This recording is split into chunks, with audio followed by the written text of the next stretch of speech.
Today, we're going to go through the Illinois primary that's coming up next week, March 17th. We'll quickly cover the major races, we'll take a look at some of the markets, and we'll see what might be changing. So I hope to be doing another stream that day, but you never know. So let's get right into it. We'll start with the biggest race. I think that's in the U.S. Senate. This is an open seat. We've got Democrat Dick Durbin. He's not running for a sixth term. So he's been in there a long time, it's already a blue state, and it's expected to be a blue environment. So not much focus at all on the Republican side. So a lot of Democrats lining up to replace Durbin. Of course, he has not endorsed in this race, but it's kind of come down to two major contenders. It's Raja Krishnamurthy. He's a U.S. rep, he's trying to run as a progressive, and also we've got Lieutenant Governor Juliana Stratton. But without getting into the specifics, it's pretty much come down to just these two. We'll keep moving, and we've got the endorsements here. Robin Kelly has a bunch of her own. I just don't think she's really one of the top two in this race. So we've got a bunch for Raja and Stratton. And of course, something to keep in mind here is Governor J.B. Pritzker. He's endorsed Stratton because she was his lieutenant governor, but she's not going to be on the ticket next time because she's running for this race. So she could have some late momentum here. Let's go down here. We've got some of the fundraising. Krishnamurthy has a ton raised here, and he's got a bunch from his house account. Way more than Stratton's $4 million compared to his 30. Now the polling is where it really gets interesting. Raja got going on this thing early. He even topped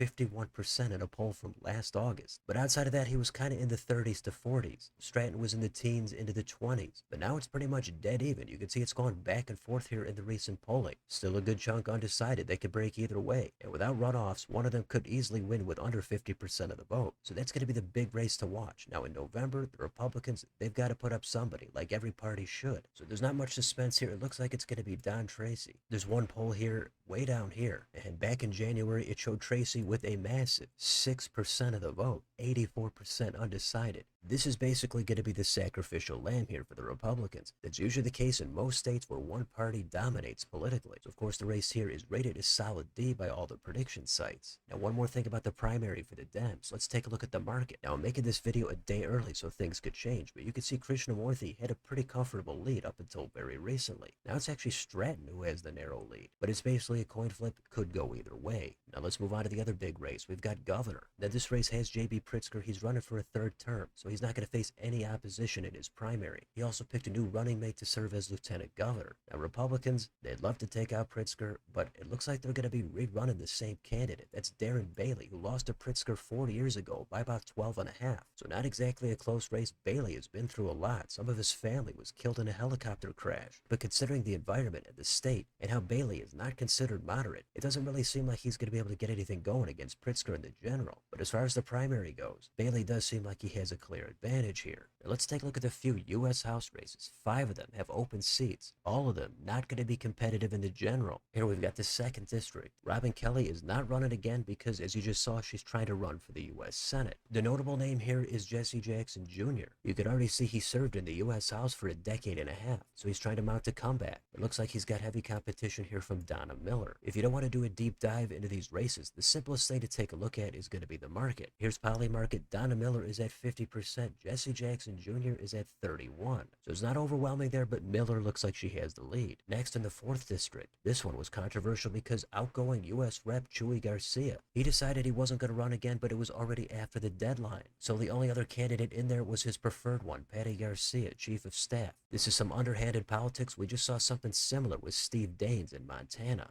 Next, in the 7th, longtime Rep Danny Davis is stepping down. And again, a ton of candidates here. Let's just skip ahead to the market. If you're interested in this race, the leader right now is Melissa Conyers-Ervin over LaShawn Ford, 59 to 27. In the 8th District, this is open because Raja Krishnamurthy, we just saw he's running for the Senate. So the notable name here is another former U.S. Rep. It's Melissa Bean. But you can see down below here her competition from Junaid Ahmed. He's got endorsements from Bernie Sanders and Elizabeth Warren. So that's going to be the more progressive side. If you take a look at the market, Bean is well ahead at 69 to 17. And last, we've got the 9th District. Again, a whole ton of candidates here. This one does not have a market, but the top couple seem to be Daniel Biss. He's got a couple of previous statewide runs, and he was a progressive. Then there's also Kat Abu Ghazaleh. She's going to be farther to the left. And if you go down here, we've got the endorsements. She's got the Justice Democrats, as well as some other progressive backing. Then down here, Daniel Biss. Looks like he's got a lot more of the statewide politicians lined up behind him. Now, Laura Fine is also in this thing. She's got similar. But if we go down here, we could take a look at the fundraising. So Abu Ghazaleh is actually in the lead here with over 2.7 million. This is at 1.9, just under 2. So the polling here is actually pretty competitive. Now, I don't want to count out Laura Fine. She's in here at 16%.